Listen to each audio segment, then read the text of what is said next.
with friends and family, it takes time for people to understand what's syndication, understand that this is what you do now, especially if this is what, when you start, that's it's a new thing that you do. So those things just take time. So while I was underwriting, learning the markets, building relationships with brokers, and understanding what type of assets I want to purchase, I spent time building investors pipeline. So by the time I had a deal, I was ready to move forward and I could raise the money. This is the real estate investing experience. We get it. Real estate can be rough sometimes, and that's why we bring in the experts to talk about the experiences you won't hear anywhere else with your hosts, John Cohen and Chris Grinzik.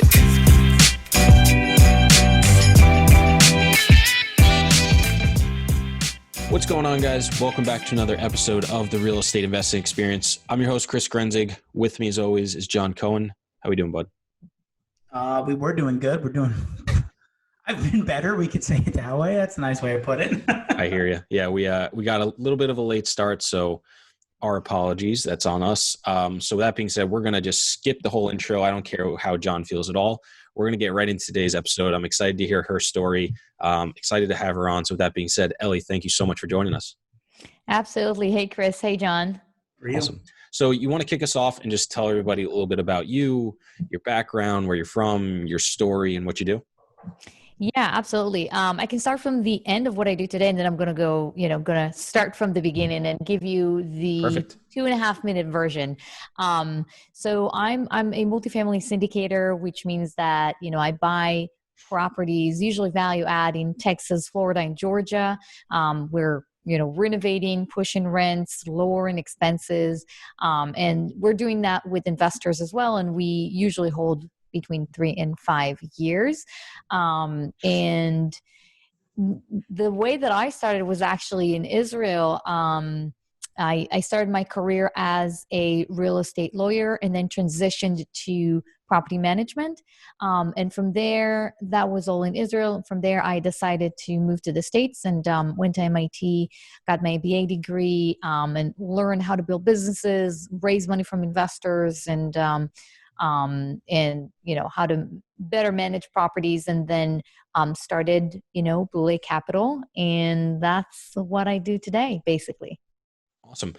So I'm curious, what brought you from Israel to the U.S.?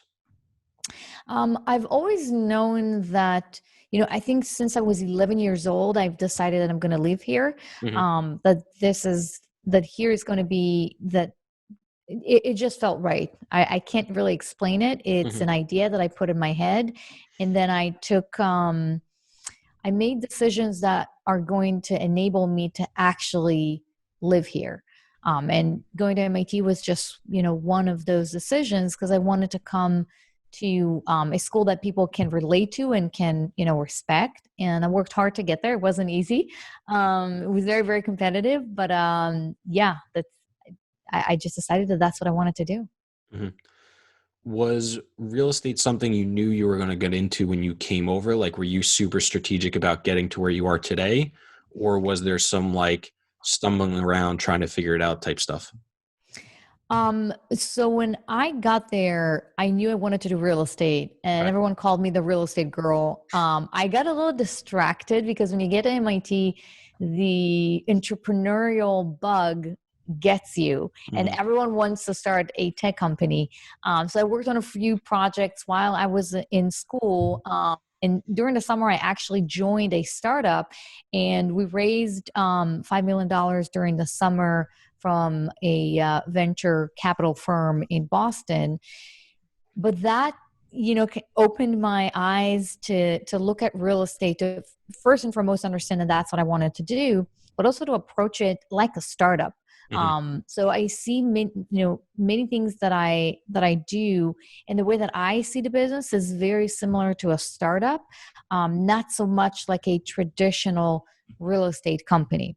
So for instance, we were remote, my company was remote from the very first day, because payroll is one of the highest expenses for a company. And It's just much cheaper to do it when everyone is remote, similar to a remote startup, for instance. But if you think about real estate, company, you think about going to the office, everyone's sitting in the same, room or with their, cubicles.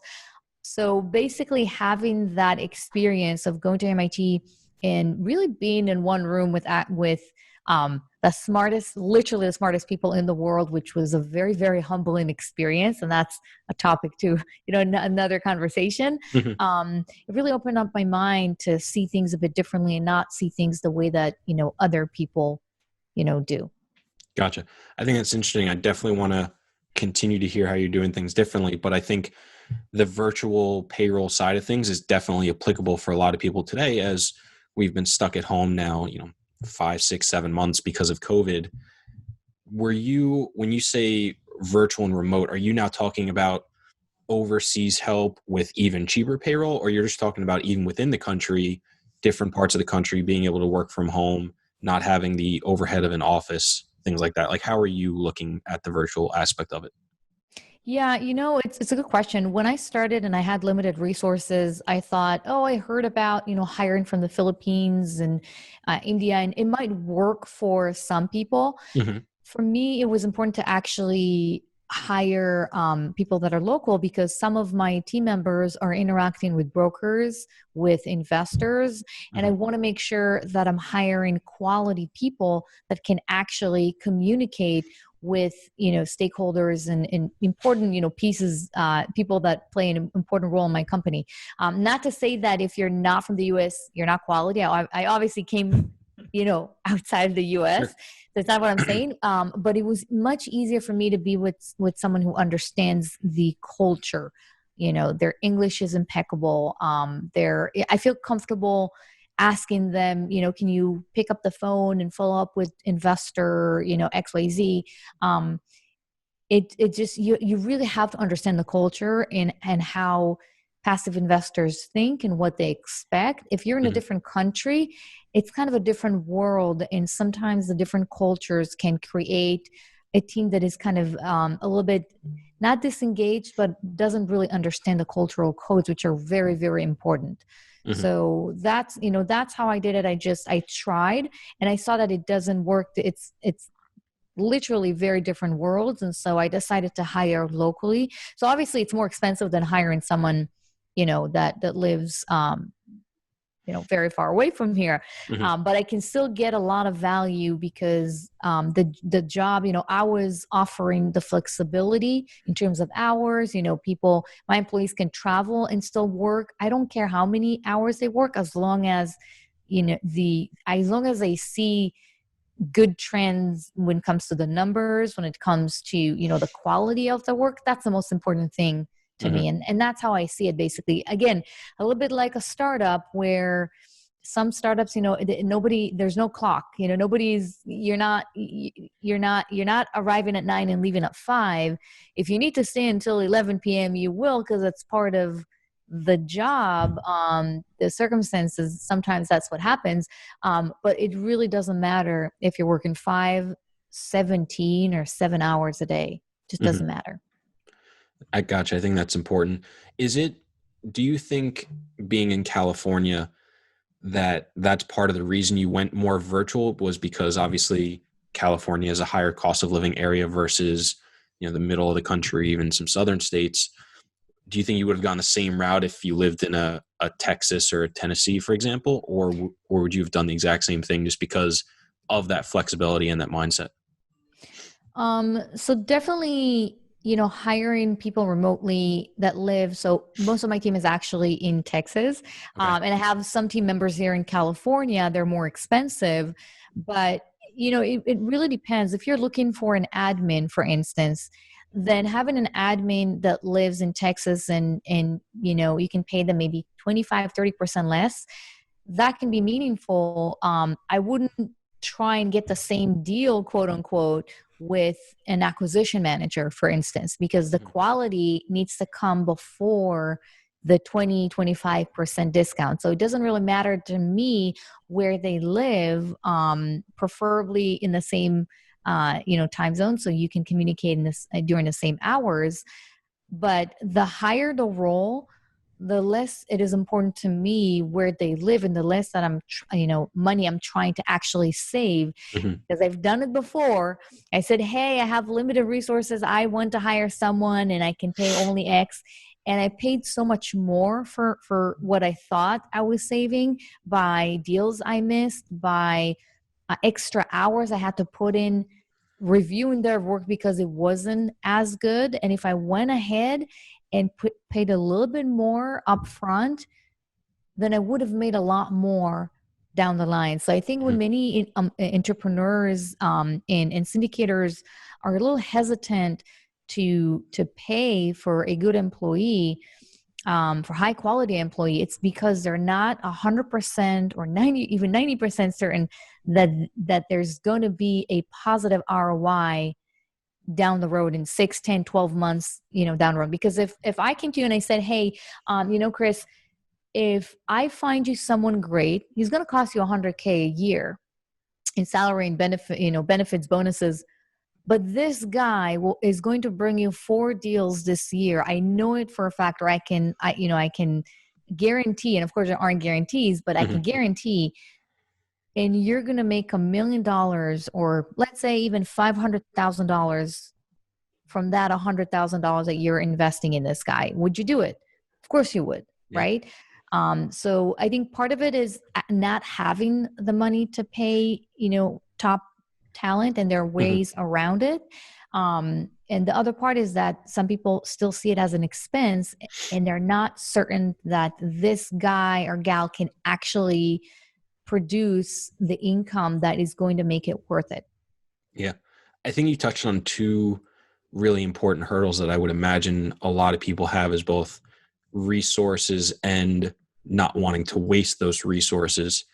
How did you early on tackle deciding who to hire, what price, what responsibilities, and then how were you able to get over the hurdle of, I don't want to hire the wrong person, coming from that place of fear or defense? Like what was your mindset going into all that?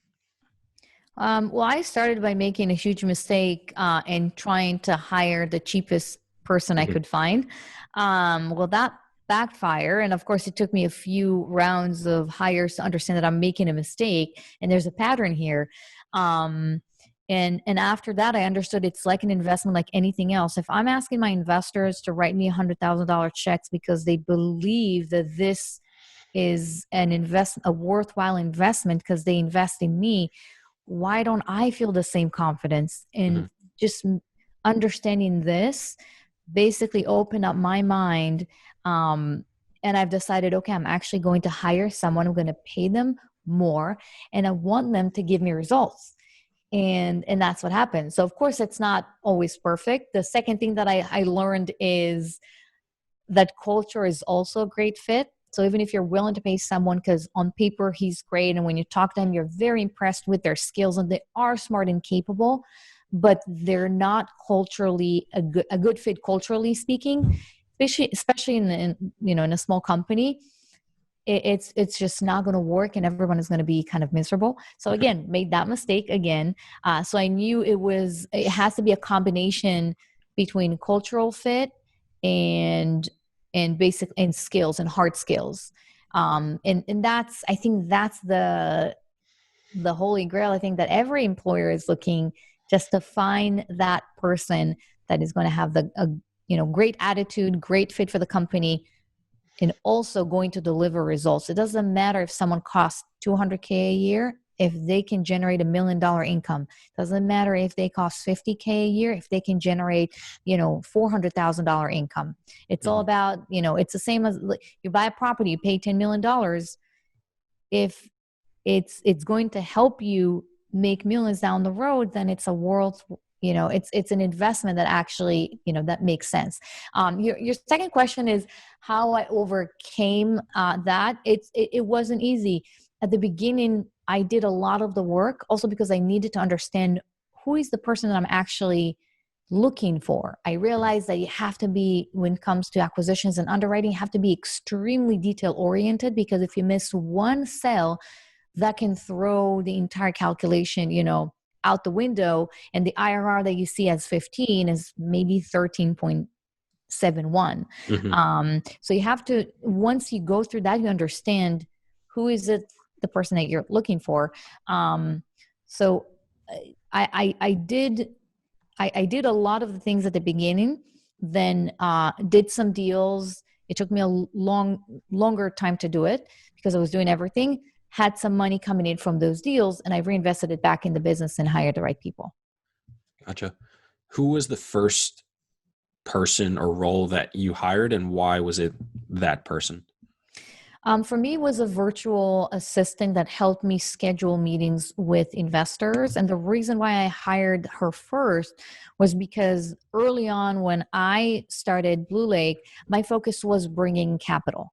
That was the main focus. First, I have to find investors. I have to talk to them. I have to build my investors list, then go and get a deal. Because if I had a deal, when you have a deal, you have 60, maybe 90 days if you have an extension to close. You can start looking for investors if you haven't done it before. There's just no time because people you need to create enough content, enough momentum on social media to make sure that people are coming to your website and want to speak with you. And with friends and family, it takes time for people to understand what's syndication, understand that this is what you do now, especially if this is what, when you start, that's it's a new thing that you do. So those things just take time. So while I was underwriting, learning the markets, building relationships with brokers, and understanding what type of assets I want to purchase, I spent time building investors pipeline. So by the time I had a deal, I was ready to move forward and I could raise the money. So I like that. I tell people all the time, there's no one in this business that says, I wish I had more deals, right? I mean, everybody wishes they had more deals, but start with your investors, right? Because when you find a good deal, it'll get funded. You might have to give up more than you'd like to investors, but I tell people all the time, and I know, I think Chris was shaking his head. I think I caught that out of the corner of my eye.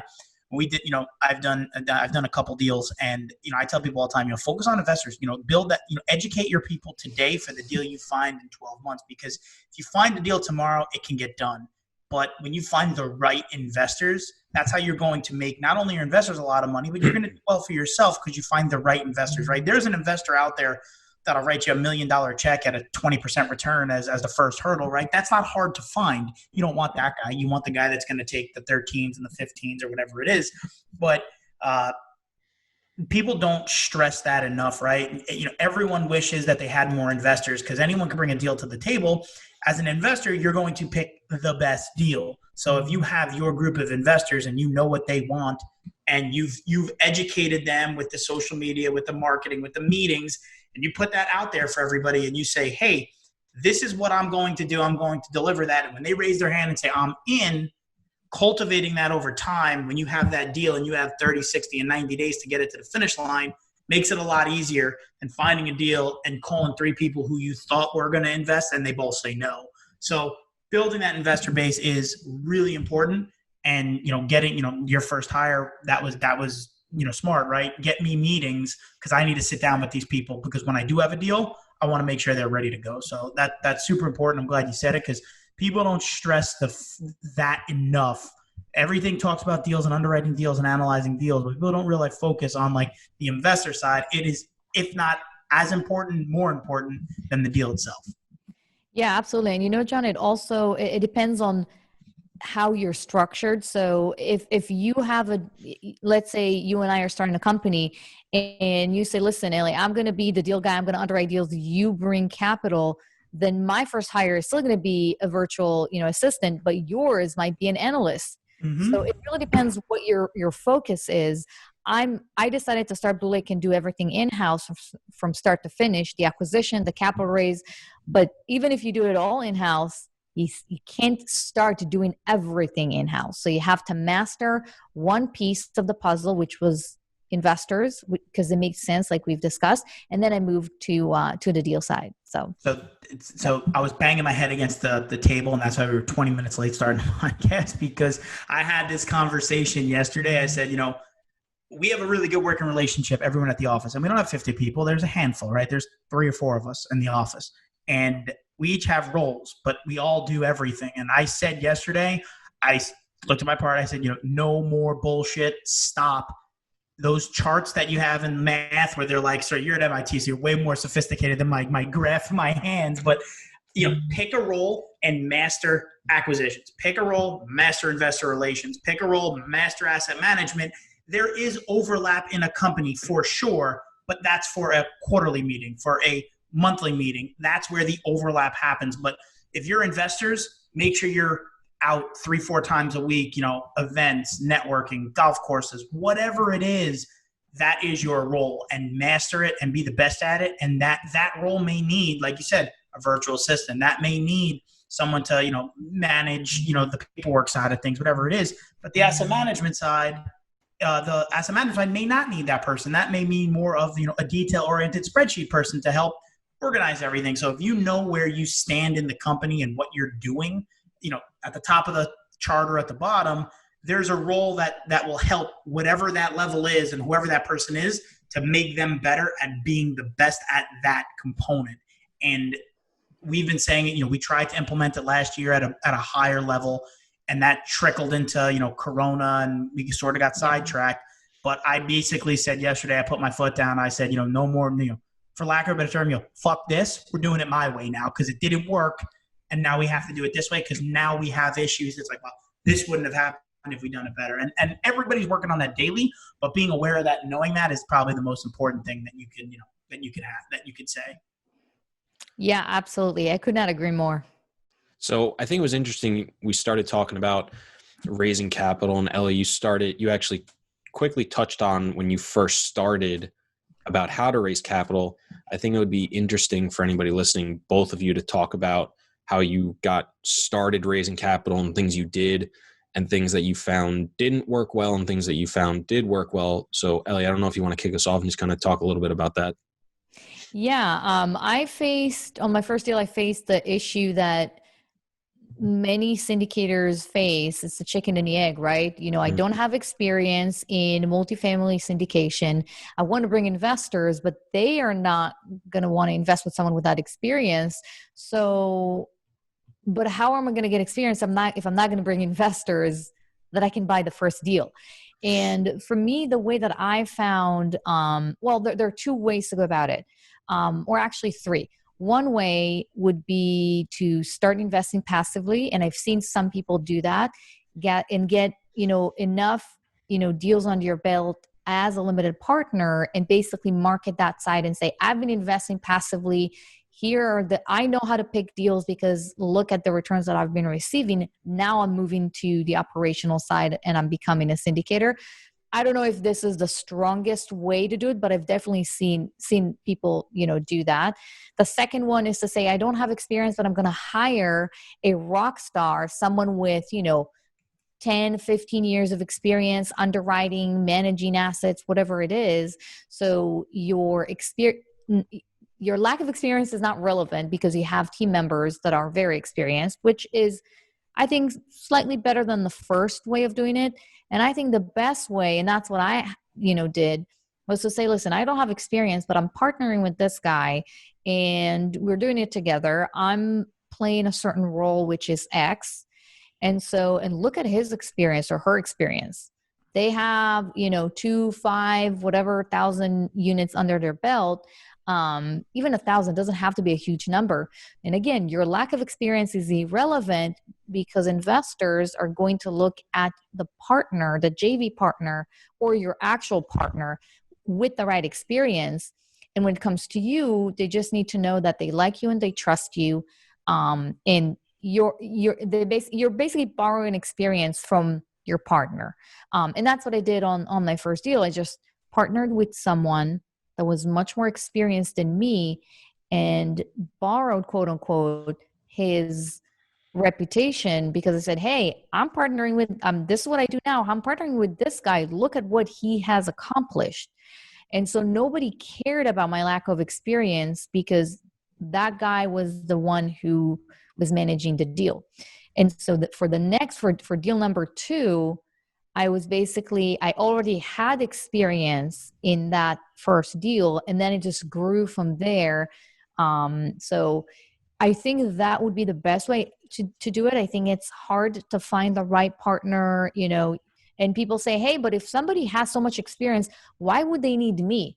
They're already big, but there's always, well, not always, but many times there's value that you can provide, and you need to find what is that piece. I mean, maybe they're very experienced, but they're looking at a huge, raise that you can help there. Maybe they can, you can help with underwriting or do market research, or you have experience in asset management and you can help with asset management. So there's always something that you can do if you find, the right partner. Yeah, I think that's great. smart. Yeah, I think that, I agree with those three ways. There's nothing wrong with passively investing and learning the business that way. But at the bottom line, I think what makes people most successful is if you add value to a situation, whether that's I have the capital, I have the balance sheet, you made a major mistake in your underwriting, I can manage the deal because I live in Texas or I live in Florida, whatever it is. That's the most important part. When you package the deal up, it's not just who found it. It's not just who raised the money. There's so many more components to it. You got to find your groove in what you do well and then say, okay, I'm going to master that. No, I need a good asset manager. My partner's an asset manager, or that's what this guy brings to the table. He's managing 10,000 units. He's managing 50 units, whatever it is. But the step before that, which I believe in a lot, is educating whoever your network is, right? So if you educate your network on why multifamily is good, on why whatever you're doing is good, and you say, well, this is, I've been doing this for 6 months and I've learned that, a cap rate is this. And if you can educate your network, you're going to be the guy that they, or the girl that they go to for value. So it's, hey, not only they see all your newsletters and your social media, and now they know that you're an expert in the multifamily world, but now they know that they trust you, they like you, and now you're saying, hey, I have a great opportunity, whether it's a partner, a JV, whatever. They know that you've done the research, the expertise, and the education to get that business plan executed. So they look to you as you're the expert and you're a piece on a team to deliver finished products. So I think getting out ahead, it goes back to the raising money side of things, but educate your network and who you want your network to be. Become the expert in that circle, and then people will look to you to provide that value. And if you provide that value to them, you just got to find that other component, whether it's a deal, money, asset management, blah, blah, blah. Find that team, or it could just be you and your team. But that's the big thing I think is important, is that, like you said, those are ways to get involved and help and add value, but you have to educate your network so they know that you're the expert.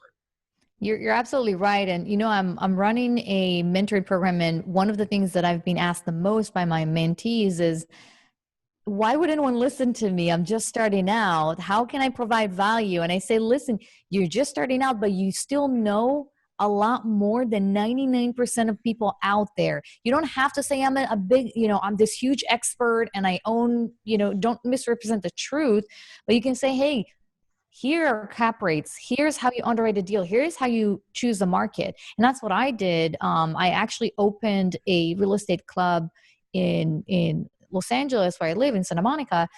And I taught people what I knew, and people just came, it was a free 2-hour session. They came in and I chose topics like, how do you invest out of state? For instance, I had 50 people coming in. I think it was 3 days before Christmas or something. I thought no one is going to come. And everyone wanted to know towards the end of the year, when they saw how much tax they have to pay, they understood they needed to direct their funds out of California and invest elsewhere.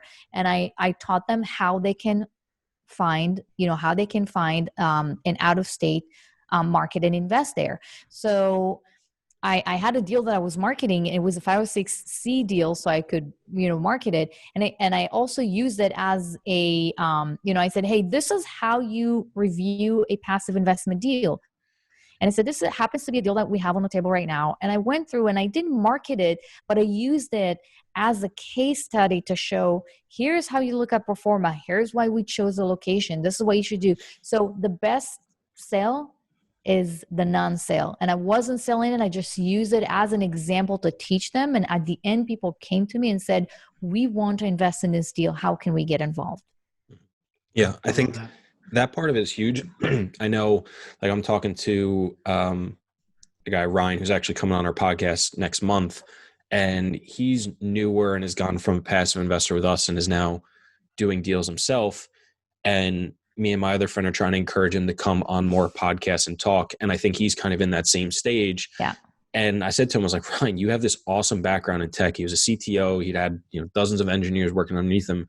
I was like, if you just targeted that tech world, that engineer world as the guy who transitioned from tech to real estate, I said, you would know more than 99.9% of the technology people out there, which is a huge field. You don't have to know a lot. Yet you almost think of it the same way as you think of college courses, right? You have like the base level courses are the hundreds, then you have the 200s and then the 300s. Just because you're not a professor, if you've already taken the 100 level course and now you're in the 200s, you can tutor someone and make money in the hundreds, or just do it for free if they're your friend. Just because you're not the professor or the TA doesn't mean you can't help someone beneath you. And yes, maybe you don't have all the answers. And yes, maybe they ask you a question you don't know. But as long as you're upfront and you don't pretend to be the professor, you don't pretend to be the TA, they're going to be okay with it. They're not going to call you on it. They're not going to think less of you. And if they are, honestly, who the hell wants to deal with that person anyway? So for me, and that was something that took me a long time to realize as well, because I was like, a couple of years ago, I'm at the time a 26-year-old kid. I've only been in it a couple of years. Like, who the hell wants to listen to me? You don't realize how quickly you learn a lot more than other people and how much you can help other people. So it's hugely impactful. And I think, you spelled it out really well. Is there any way, because I think we would probably all agree with the statement that the syndication raising money for real estate world is starting to get kind of saturated, maybe not in a massive scale, but it's becoming more and more people are doing it. Is there any way that you're trying to differentiate yourself from other people? Well, differentiation is kind of hard. And I read, I don't know if you're familiar with the blue ocean strategy, which is very hard to implement, by the way, but just in one line, it's basically, I agree with you. I think we're kind of in a red ocean, which means there are a lot of sharks. So everyone is offering similar products and they're going after the, very similar investors. And the goal is to find a blue ocean. Exactly. Very good. Very good. Anybody not watching, John just threw up the book. He gets brownie points. Yeah, exactly. And so blue ocean is finding the ocean where the sharks are not hanging out and finding those that are not very, for some reason that the sharks are not looking into their, not those who are being bombarded by offers and are, have a lot of, not in a place where we have a lot of competition. If you think about it, Square, for instance, they did a great job. They weren't going after the big companies. They were going for the small and medium-sized companies that, didn't have that complicated, complex, money collection system. And that was a market that Visa and MasterCard were not going after. Mm-hmm. And they've done great. That's just one example of blue ocean strategy. So we're trying to implement it. It's hard, but I think the main way that I can differentiate myself is actually my story and my personality. And I think that people relate to my story, kind of the immigrant that came from nothing and worked her way up, with basically nothing. Because I really came, from in Israel, I came from the lowest levels of society. And I think people relate to that, and I'm open. I'm not, if anything, I'm very, I would say, proud, of my background, and it's all over, I share it on social media. It's on my website. And when people read it, I think they feel that they know me a little bit better. They know something about me, compared to, other syndicators out there. I don't know how much their life stories there, how much they're willing or comfortable to expose, their, kind of parts of their history, that are not very, glamorous. Let's just say that. So, everything from, I was I was married at the age of 19. I almost got blind, and kind of worked my way out of that situation and I was also born to a very, very poor family. And so I think just sharing that story makes investors pause for a second and kind of remember who I am. And then and then when they reach out to me, I hear it a lot, they find something in common with me. They either say, I'm a son of an immigrant, or I immigrated to the US myself, or I used to be a lawyer, or I was battling with this weird disease, and I can totally relate to your story. So I think that's one way of differentiating ourselves. Because if you think about it, we're all looking at multifamily. Some of us are more conservative than others. The plan is to renovate units and push rents, and so that's part of. We're kind of in the process of finding the blue ocean, whether it be a different strategy or a different type of investor that no one is kind of paying attention to at this moment. Yeah, I think I've seen as I've spoken more about, kind of myself and the other things, like we all have, let's say in this industry, real estate as like our middle sphere, as John was talking about, Venn diagram stuff. We have a lot of other offshoots of ourselves, whether it's family, hobbies, interests, past experiences, trauma, successes, past work history. And so many of those other things can relate. And then you overlap with other people where, you had your all different little offshoots and spheres. I have mine. And maybe there's, 80% overlap or 30%. And people want to do business with other people that they relate to or they like, or Absolutely. they get something out of. And I think part of that, people should be doubling and tripling down on what you like. And like the more unique, it's like the more people are going to like it. Like who would have thought, people would be playing video games professionally 10, 20 years ago. And now it's like this thing everybody wants to do, or to be a YouTuber. And the reason that there's the rise of so many of these quote unquote YouTube celebrities is they just like the person and their life. It's like, it's crazy. They just go about their life and just happen to be filming about it or talking about it. And it's interesting because you just relate to that person, or you like the way they talk or see things or whatever. And I do think that's an awesome way to kind of differentiate yourself or have your own kind of blue ocean inside of a red ocean. Because I think people want to know more about people, and in an age where it's easier to do that, I think it's an awesome strategy. Yeah, I'm still working on it. It's kind of challenging. You mentioned some hobbies, which I think is also a great way to kind of find a way to brand yourself. Mm-hmm. I love driving cars. That's my passion. And so I don't know how I can use that to build a blue ocean. Maybe not. I'm not sure. Don't know a lot of women that drive the cars that I'm driving, but I definitely enjoy it. So maybe that could be one way of appealing to, those who are passionate about cars. I'm not sure. I don't know, but it's definitely a thought, that I have, but it's just going to take time to develop it. It's really, I think it's the hardest thing is to find that blue ocean, and the concept is very easy to understand. It is very challenging because many times the blue ocean is blue for a reason. Mm-hmm. There's a reason why, you're not going after, a lot of syndicators are not going after certain type of investors.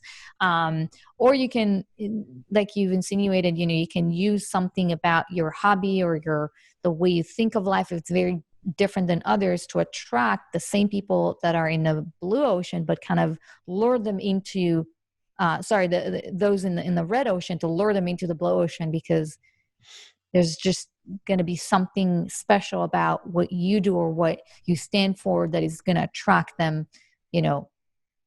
towards you. 100%. I do just want to be cognizant of time. So Ellie, when you do find that blue ocean, we'll have to do a part 2 to hear how you found it. Maybe not what it is, so we won't steal it from you, but would love to hear when you do succeed. Maybe we'll do a part 2 then. But thank you so much for coming on. If people want to follow you, learn more about you, get in touch with you, where can they do all that stuff? You can Google my name, Ellie Perlman, and Ellie is Ellie. I'm sure you can see my website, but you can go directly to my website. It's ellieperlman.com.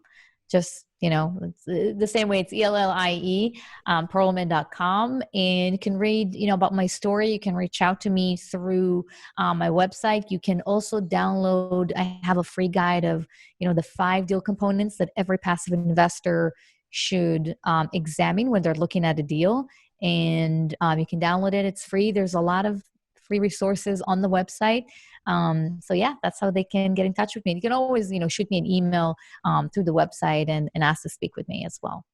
Awesome. Guys, definitely go check that out. Definitely go check out that free resource. I'm sure it's great.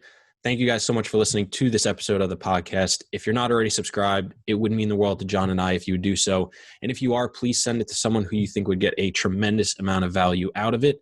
Ellie, once again, thank you so much for coming on. Can't thank you enough. Absolutely, Chris and John. It was great. Thank you for having me on the show.